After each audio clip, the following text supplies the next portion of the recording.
அமெரிக்கால சம்மர் வந்துருச்சுனாவே குழந்தைங்க game விளையாடுறதுக்கான tournament எல்லாமே இங்க ஸ்டார்ட் ஆயிருங்க. ஸோ இன்னைக்கு நம்ம வந்திருக்க கேம் பார்த்தீங்கன்னா, சாக்கர் டோர்னமெண்ட் தாங்க. ஸோ இங்க வந்து சின்ன குழந்தைங்கள்லருந்து பெரியவங்க வரைக்கும் அவங்களுக்கு எல்லாத்துக்குமே இங்க சாக்கர் டோர்னமெண்ட் தாங்க இந்த கிரவுண்ட்ல நடக்கும்.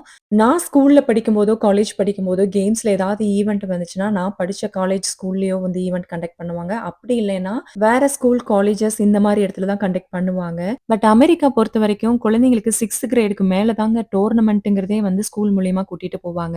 பட் சின்ன குழந்தையிலேருந்தே இந்த குழந்தைங்களுக்கு பிராக்டிஸ் பண்ணணும்னா, இந்த மாரி கிளப்ஸ் மூலியமா தான் நம்ம குழந்தைங்கள சேர்த்து பிராக்டிஸ் பண்ண வைக்க முடியுங்க. ஸோ, அதனால நெறைய கிளப்ஸ் இருக்குங்க. ஸோ, அந்த கிளப்ஸ் எல்லாம் ஒண்ணு சேர்ந்து இந்த மாரி வருஷம் வருஷம் சம்மர்ல வந்து டோர்னமெண்ட் நடத்துவாங்க. ஸோ, இந்த மாரி குழந்தைங்கள பிராக்டிஸ் பண்ணும்போது ஸ்கூல், காலேஜஸ் போம்போது அவங்களுக்கு இன்னுமே பெட்டரா விளையாடுறதுக்கான ஆப்பர்ச்சுனிட்டி நல்லாவே கிடைக்குங்க.